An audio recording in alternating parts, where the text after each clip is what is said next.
What's going on, everybody? Welcome back to the Celtics Daily with me, Mike Zakarian, as we continue to try to sift through the Boston Celtics news and find a sliver of hope as we head into the 2025-2026 NBA season. And let me tell you, that task has been difficult. So difficult that we wore the Luke Cornett shirt today. That's right. We brought out the Luke Cornett in honor of him getting his big old bag, $41 million.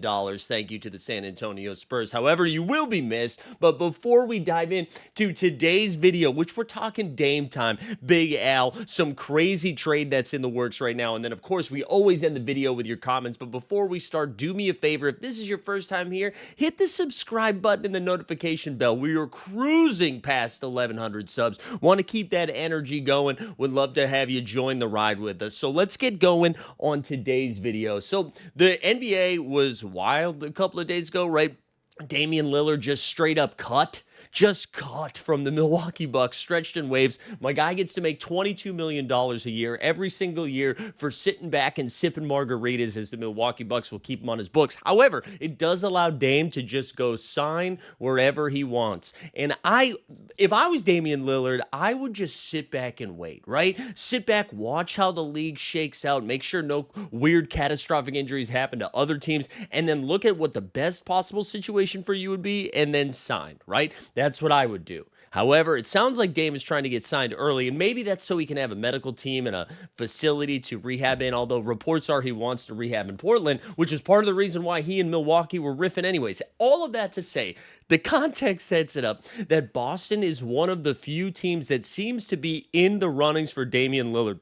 I saw this reported by both The Athletic and ESPN, as well as some Celtics insiders yesterday, and I just don't get it. And I'm a Damian Lillard fan, but for where the Celtics are, and maybe what they're seeing right now, is they know that this year is kind of a wash. I know there's some mixed feelings about this. Some people disagree, but let's just go ahead and assume that this year was just, throwing it under the table. The Celtics have a rough year. They get a nice lottery pick. They go into next season. Tatum is coming back healthy. Maybe they're thinking, hey, we get Damian Lillard on the cheap. He's someone that was making north of $40 million. We can probably get him for 14, 15, something like that, right? You get him now. Sure, we'll pay him the 1 year he's not going to play, but then he lines up with Tatum's return. You'll still have Derek White, Jaylen Brown, Peyton Pritchard. Now all of a sudden you have another playmaking guard.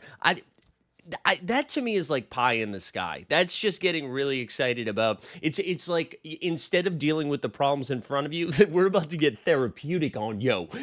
Instead of dealing with the problems in front of you, you're like, oh, look at that shiny thing. Let's go play with that, right? Instead of being like, oh man, how do we make this roster better moving forward? I really don't think, unless Damian Lillard is like, hey, I really, really want to play for that psycho Joe Mazzulla and the Boston Celtics organization. I'd like to be a part of that winning tradition culture, whatever. I'll do it on the cheap, and we'll just see what happens. Because there was even reports, too, that if the Celtics were to bring Dame in, he would be coming off the bench. And listen, I know he's going to be in his mid-30s coming off a catastrophic leg injury. And so, you don't really know what you're going to get back. I don't see Dame being like, you know what I would love to do? Be a seventh man. I just don't see it. But if he seems to show some interest in Boston and Boston shows interest in him, I'll be very curious to see what his market looks like. My guess, if I had to put some hard-earned cash on it, would be that Damian Lillard would end up in the West Coast, maybe the Bay Area, where he's originally from, the Golden State Warriors, which on paper would look insane, right? A backcourt of Dame and Steph. They'd be shooting 82% from three combined. However, they wouldn't be guarding anybody. That was their perimeter defense. If you're worried about putting Peyton Pritchard out there to play some D, how about a Dame Steph backcourt? The pick and roll would be crazy. The shooting would be lights out. I just think every game would end the score 125, 123 or something like that. So anyways, I guess it's interesting that the Celtics are open to the idea of Dame, but again, as we're going to talk about here as we get ready to talk about Al, I just don't see it. I don't see it unless Dame is coming really at the fraction of the price, and maybe he's boys with Tatum and Jaylen Brown, and I didn't know this. Maybe they're a lot closer than I thought. That's the only thing. I mean, I know it sounds nice. It's Dame time. He's waving. He's doing the wristwatch, right? Put that in green. I mean, I guess it wasn't green with the Milwaukee Bucks. It could be a lot of fun. I just think it's not a realistic fix to where the Celtics are heading right now. But I don't know. Sometimes you have to take these high risk, high reward, and it might not even be that high risk. If it really is at a deal, like you might as well throw the dart on the dartboard if it's going to be cheap. I don't know. I just feel like that's asking for some issues, but we'll have to wait and see. The chaos continues. It sounds like it's all but done. We were talking about the Golden State Warriors, which we'll continue to talk about the Golden State Warriors. It sounds all but done that Al Horford is going to be on his way to the Golden State Warriors. And I mean, I guess it's not the Lakers, right? The Lakers signed DeAndre Ayton yesterday to like a 2-year, $16 million deal, I think it was. Which just like, how did the Lakers get bailed out and we don't get bailed out? Lakers had the same options we did for center with absolutely nobody available. No one on the market anymore, right? Look at the guys we signed, Garza and Josh Minot, which shout out, I think I have this comment pulled up. I really do appreciate it. Who was it? John Burr in the comments yesterday. Minot rhymes with why not your French version, which is true. I was saying Josh Minot. I am going to Paris this summer, so maybe that was just trying to warm up to it a little bit. So shout out John Burr. Minot. But yeah, we signed Minot, we signed Luka Garza, right? Those are the centers available to the Boston Celtics. Somehow, DeAndre Ayton is so disliked in Portland that they were like, we'll pay you to go away. We will pay you to go away, and then the Lakers wind up with him. Whatever. But anyways, Al Horford not going to go to Los Angeles, but it looks like 100% he is going to the Golden State Warriors to join that core of what looks like to be Jimmy Butler, Steph Curry, and who am I forgetting? Buddy Hield, Draymond Green, right? So that core, and that makes a ton of sense for Al. We touched on it a little bit yesterday. Al is like a super high Q basketball player. Golden State is so desperate for a big that can do Draymond-esque things. Al's obviously not the playmaker he is, but a great three-point shooter, is able to move the ball, defends at a high level. I think he's going to fit in nicely. And Golden State was so desperate for 5 depth, right? They were running out Draymond at the 5 like all year long. You can't do that. They needed some help. So I do think that'll be a good fit. I'm excited that Al gets to play competitive basketball and not do what we're going to be doing next year. So congrats to him. And this just reminded me, like I was reading Jay King of The Athletic to just talk a little bit here about the Celtics roster moving forward.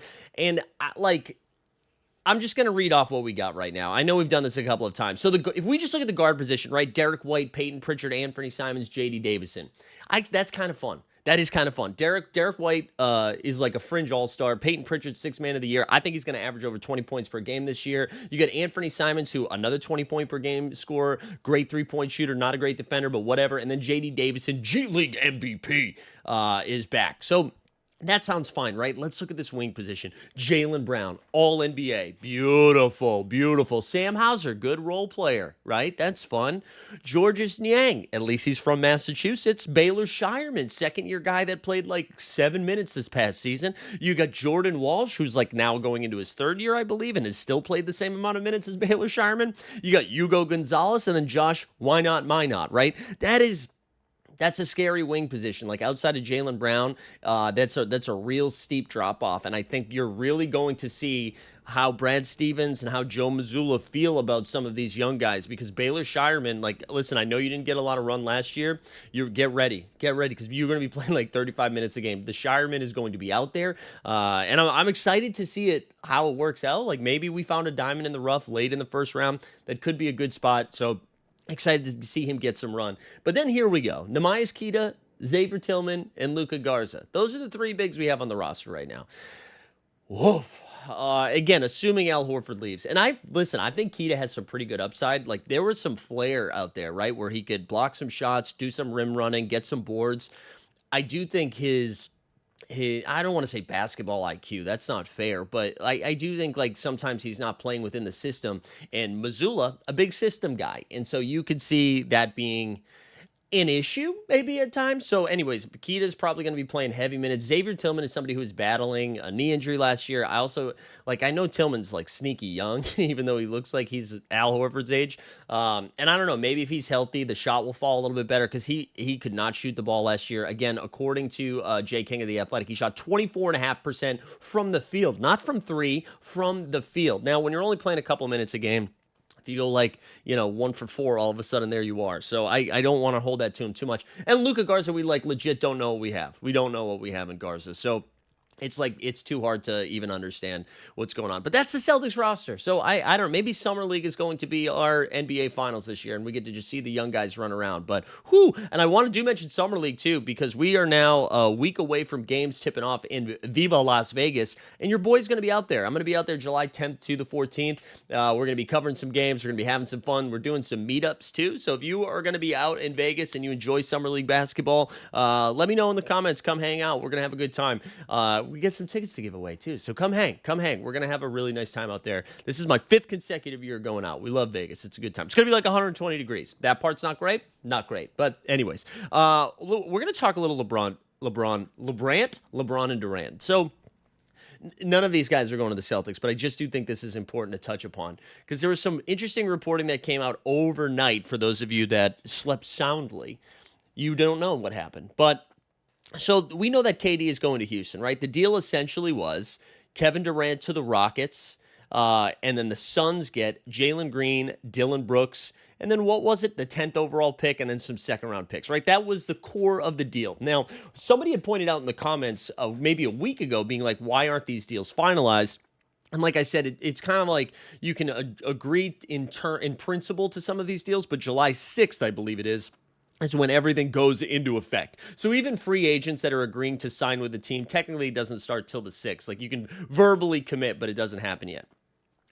According to Fred Katz of The Athletic, this might be a 7-team deal.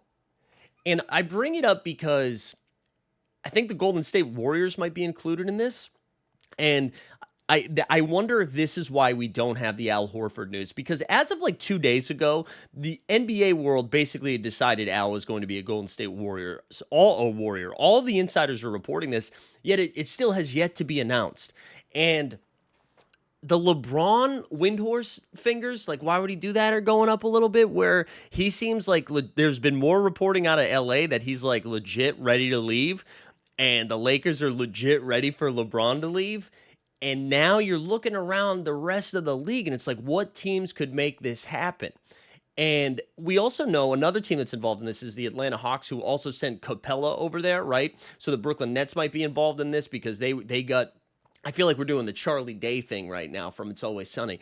They got not Trey Mann, Terrence Mann in a pick in there. So all of these moving parts, there is a world where Golden State is sending Jimmy Butler somewhere else, and that LeBron James is going to Golden State. And that might be what is holding up the announcement of the Al Horford deal, because Golden State needs to understand where their books are. Now, I don't know.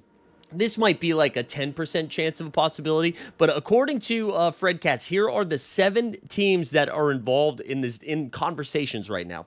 The Atlanta Hawks, we talked about Capella, right, because he's going to Houston. Brooklyn, we talked about Mann. The Timberwolves also in that conversation. They mentioned the Lakers and the Golden State Warriors, and I just think a lot of these are Western Conference teams. I do think Atlanta is interesting because if it's just the Capella deal, fine, but I also wonder if Atlanta is still, because they've got a little bit of cap flexibility, or are they trying to make one more run at somebody to be like not just a darling indie story of the Eastern Conference, but maybe like a legit contender. I also got a little nervous when I saw that because I do still think there's Jaylen Brown whispers out there, but I'm putting them to bed. JB is going to be a Celtic for life. I'm not just going to say it to get the clicks. I think he's going to be a Celtic, well, at least for the next couple of years. I don't think he's going to go, but that is when I first saw a 7-team deal, I was like, oh man, because Houston still has flexibility too. It's just watching all these other teams do these dances to try to make their team competitive, and right now Brad Stevens is like, can we get Josh? Why not? My not?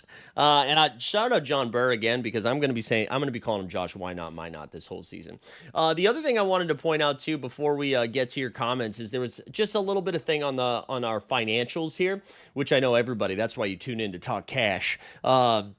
The Celtics right now are still $332,000 into the second apron, over the second apron, and they're still over the luxury tax. So it does feel like we are getting at least one more move. It could be like around the edges, and it could be a Simons, could be a Hauser.